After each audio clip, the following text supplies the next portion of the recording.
अस्सलाम वालेकुम, this is Moeed Pirzada. एक क्विक आपको पॉलिटिकल अपडेट दूं कि इस वक्त पाकिस्तान की सियासत जो है वो कहाँ पे खड़ी है।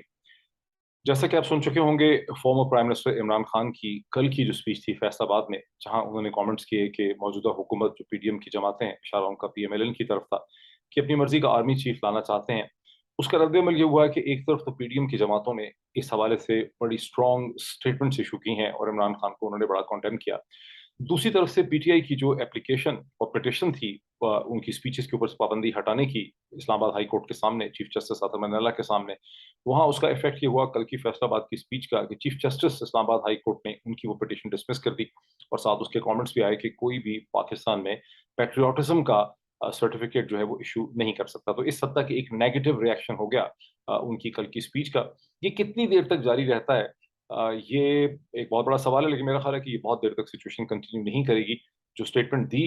इमरान खान साहब ने फैसलाबाद के उस जलसे के अंदर, वो खालिस्तान एक पॉलिटिकल जजमेंट थी, पॉलिटिकल स्टेटमेंट थी। और एक पॉलिटिशियन अगर पॉलिटिकल स्टेटमेंट्स नहीं देगा तो क्या देगा, और इससे इसी किस्म की, इससे ज्यादा कहीं ज्यादा सख्त स्टेटमेंट्स जो हैं वो दूसरी जमातें भी देती रहती है। लेकिन एज ऑफ नाउ ये एक रिएक्शन है, मेरा नहीं ख्याल कि रिएक्शन जो है वो बहुत देर तक सस्टेन कर सकेगा अपने आप को। अब इमरान खान साहब इस वक्त सखर पहुंचे हैं अंदरूनी सिंध में, जहां फ्लड रिलीफ ऑपरेशंस को वो जाके देख रहे हैं, सुपरवाइज कर रहे हैं, उसके अलावा कमेंट्स कर रहे हैं, हदायत दे रहे हैं। और आपने देखा कि बहुत हद तक एक क्रिटिसिज्म भी चल रही थी कि वो फ्लड ऑपरेशंस के अंदर इतना इंटरेस्ट नहीं लेते, अपने जलसों में लेते हैं, जिसको मैंने कई दफा अपने व्लॉग्स में डिस्कस भी किया। मैंने उसको एक्सप्लेन भी किया कि उसकी वजूहत ये है कि 25 सितंबर को पीडीएम की हुकूमतों ने 9 ज़िमनी इंतखाबात रखे हैं, जिसका मकसद ये है कि तहरीक इंसाफ को डिस्प्लेस किया जाए और नेशनल असम्बली के अंदर किसी तरह से शहबाज शरीफ साहब की पोजीशन को बेहतर मैनेज किया जाए। लेकिन आज सुबह जब मैं ये सारी सूरत हाल देख रहा था कि एक बार फिर उनकी लाइव स्पीचेस पे पाबंदी है, वो सिंध पहुंचे हैं, उसी अज़म से, उसी कॉन्फिडेंस से वहां खड़े हैं, तो एक आइडिया जो है, एक ख्याल मेरे जहन में आ रहा था, जिससे मैं आपके साथ शेयर करना चाहता हूँ। मुझे ऐसा लगता है कि इस वक्त असर हाजिर का जो रिपोर्टर है, जो मीडिया कमेंटेटर है, जो हुकूमत है, जो अरबाब इख्तियार हैं, वो जिस तरह से भी इमरान खान पे कमेंट करें, उनको डिस्क्राइब करें, मेरी एक internal as a keen student of history feeling ये है कि जब डस्ट सेटल करेगी, कि दुनिया का जो मौरख पाकिस्तान पे लिखेगा, वो इस दौर का सबसे जो इम्पोर्टेंट पाकिस्तानी लीडर है, वो सिर्फ और सिर्फ इमरान खान को समझेगा, उसी को वो टाइम देगा, उसी को डिस्कस करेगा। इमरान खान की पर्सनैलिटी को, उनकी पॉलिटिक्स को डिस्कस करेगी तारीख। बाकी जितने भी इस वक्त लोग हैं, इन्हें तारीख जो है लिलीपुटियंस के तौर पर इग्नोर कर देगी। इस वक्त हो सकता है कि मेरी जो ये स्टेटमेंट है, मेरी जो ये असेसमेंट है, इससे जो पीएमएलएन को सपोर्ट करने वाला मीडिया है, जो लोग वैसे इमरान खान के खिलाफ हैं, इररिस्पेक्टिव ऑफ द फैक्ट कि वो पीएमएलएन को सपोर्ट करते हैं या नहीं, उनको लगेगा कि शायद मुझे इमरान खान ने कोई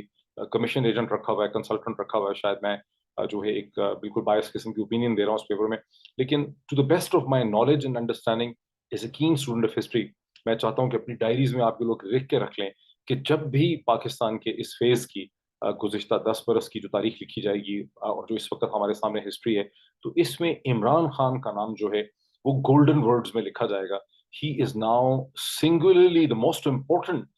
पाकिस्तानी पॉलिटिशियन एंड लीडर। और यही एक स्टेट्समैन है जिससे पूरी पाकिस्तानी कौम तवक्को करती है, और सिस्टम को भी अल्टीमेटली रिलीफ जो है वो इसी लीडर की शक्ल में मिलेगी। सो मच सो कि पीएमएलएन का अगर रिवाइवल होगा, तो वो एक इमरान खान इन पावर की जो फेलिंग पॉलिटिक्स होगी, जब इमरान खान डिलीवर नहीं कर सकेगा, तो उसकी फेलिंग पॉलिटिक्स की इंटेलिजेंट क्रिटिक के अंदर ही पीएमएलएन जो है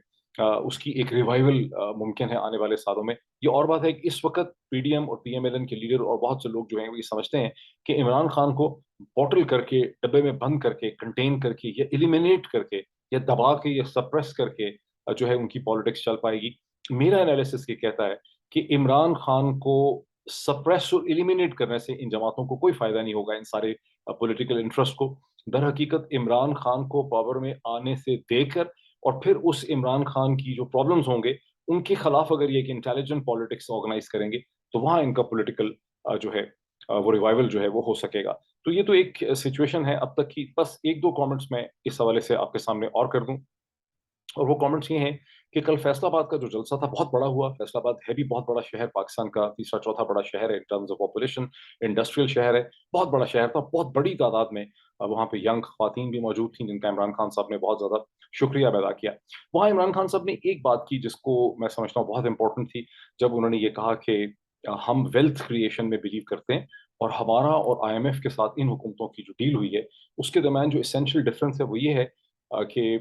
ہم نے IMF کو یہ کہا کہ ہمیں اتنی اسپیس دیں کہ ہم ویلتھ کریشن کر سکیں، اور جب ہم ویلتھ کریشن کریں گے تو پھر ہم آپ کے جو لونز ہیں وہ آسانی سے واپس کر سکیں گے، ہم ٹیکسز کلیکٹ کر سکیں گے، ہماری اکانومی جو ہے وہ گرو کرے گی. جبکہ یہ جو موجودہ نظام ہے گورنمنٹس کا، اس کو جو بھی IMF کی کنڈیشنالٹیز ہوتی ہیں یہ اس کو منوان ایکسیپٹ کرتے ہیں اس وقت کے وقت کو گزارنے کے لیے. ان کے پاس ویلتھ کریشن اور گروتھ کی کوئی اسٹریٹجی نہیں ہے. جب عمران خان صاحب نے ٹرم استعمال کی ویلتھ کریشن کی تو مجھے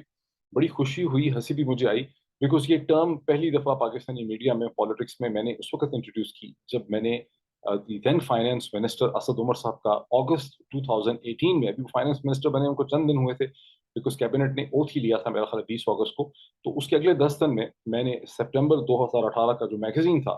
گلوبل ویل اسپیس میگزین، اس کے لیے میں نے اسد عمر صاحب کا ایک پرنٹ انٹرویو کیا، ریکارڈ کیا اس کو میں نے، لیکن وہ پرنٹ انٹرویو تھا اور اس کو میں نے پبلش کیا. وہ میگزین جو ہے میں پھر آپ کو دکھاؤں گا اسکرین پہ، انٹرویو آج بھی موجود ہے. اور وہاں جب اسد عمر صاحب اپنا ایک ویژن دے رہے تھے as a future finance minister, وہ ایڈمٹ کر رہے تھے کہ کتنے شدید مشکلات ہیں. انہوں نے یہ ایڈمٹ کیا کہ ہمیں IMF کے پاس ہو سکتا ہے جانا پڑے، ہماری کوشش ہے کہ ہم نہ جائیں لیکن ہم اس کو رول آؤٹ نہیں کرتے. وہاں میں نے ان سے سوال پوچھا کہ کیا آپ کے پاس کوئی ویلتھ کریشن کا بھی ویژن یا اسٹریٹجی ہے؟ تو اسد عمر صاحب سوچ میں پڑ گئے، انہوں نے کہا کہ ہاں، wealth creation is the most important thing, اور ویلتھ کریشن کر کے ہی ہم جو ہے پاکستان کو نجات دلا سکتے ہیں. تو وہ میں انٹرویو انشاءاللہ اگلا جو میرا ویلاگ ہوگا اس میں وہ انٹرویو اور وہ سارے پیراگرافس میں آپ کے سامنے شیئر کروں گا.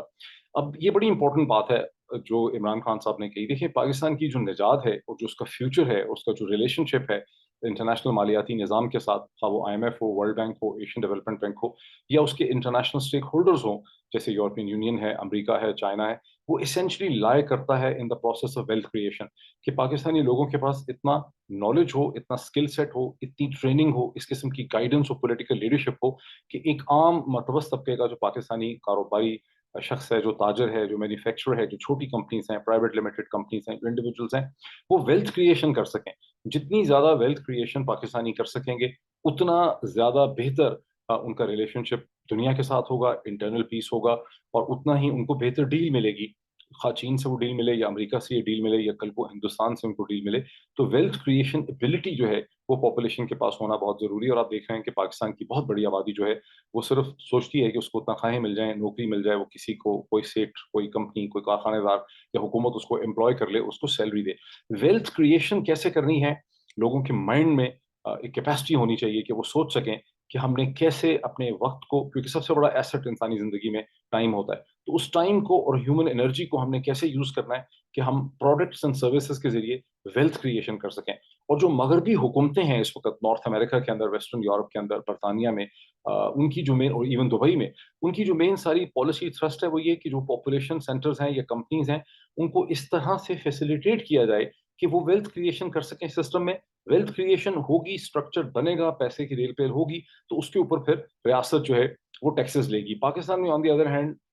کوشش کی جاتی ہے کہ زیادہ سے زیادہ ٹیکس کسی طرح سے اکٹھا کر لیا جائے تاکہ جو انٹرنیشنل کرنٹ اکاؤنٹ ڈیفیسٹ کے مسئلے ہیں وہ پورے کیے جائیں، IMF کی ریکوائرمنٹ پوری کی جائے، بجٹ جو ہے پورا کیا جائے، اور سرکاری ملازمین اور سول ملٹری بیوروکریسی کی تنخواہیں نکالی جائیں. جو ویلتھ کریشن کا کانسیپٹ ہے اس کے اوپر جو ہے بالکل بھی جو ہے یہاں پر توجہ نہیں ہے. فار انسٹنس آپ دیکھیں کہ پرائرٹیز اس قسم کی ہیں کہ 2011-12 میں پیپلز پارٹی کی جب گورنمنٹ تھی تو اس وقت انہوں نے یوٹیوب جو ہے اس کو انہوں نے بند کر دیا، اور اس کے نتیجے میں وہ جو پاکستان جو تھا وہ سائبر اسپیس کی اس ویلتھ کریشن انجن سے بھی بہت پیچھے رہ گیا تھا. 2-2.5 برس کے بعد نواز شریف صاحب نے اس کو کھولا. ابھی بھی آپ دیکھتے ہیں کہ پاکستان میں بند کر دینا وارا، مار دینا، لٹکا دینا، یہ تھنکنگ بڑی پریڈومیننٹ ہے. یہاں پر یہ تھنکنگ نہیں ہے کہ آپ نے اس قسم کا ایک گورننس اسٹرکچر پیدا کرنا ہے جس میں ویلتھ کریشن جو ہے وہ ہو سکے. تو مجھے بہت خوشی ہوئی جب عمران خان صاحب نے فیصل آباد میں اس ٹرم کا استعمال کیا، اور مجھے یہ بھی شک ہے کہ بہت زیادہ لوگ جو ان کو سن رہے ہوں گے فیصل آباد کے اندر یا across the media,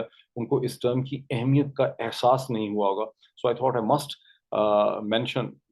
that thing. باقی بہت سی انہوں نے باتیں کی، اس میں سے بہت سی ریپوٹیشن بھی تھی شہباز شریف صاحب پہ، انہوں نے بہت سے حملے کیے. یہ تو اب ایسا لگتا ہے کہ عمران خان، اگر اس کو آپ کہیں کہ اس کا ٹائٹل میں رکھوں اس چیز کا، it is Imran Khan the professor Imran Khan the T V anchor, جو کلپس کی مدد سے، ایویڈنس کی مدد سے اپنا پوائنٹ آف ویو لوگوں کے پاس لے کے جاتے ہیں. فرق صرف اتنا ہے کہ ان کے سامنے یونیورسٹی کے 50 اسٹوڈنٹس کی یا 60 اسٹوڈنٹس کی کلاس نہیں ہوتی، بلکہ ہزاروں لوگوں کی ایک کلاس ہوتی ہے جس کو وہ لیکچر دے رہے ہوتے ہیں ایز اے پروفیسر. تو اب تک کی یہ سچویشن ہے. اب جب سندھ کے اندر کیا سچویشن ڈیولپ ہوتی ہے، then I'll bring the further comment on it. Thank you.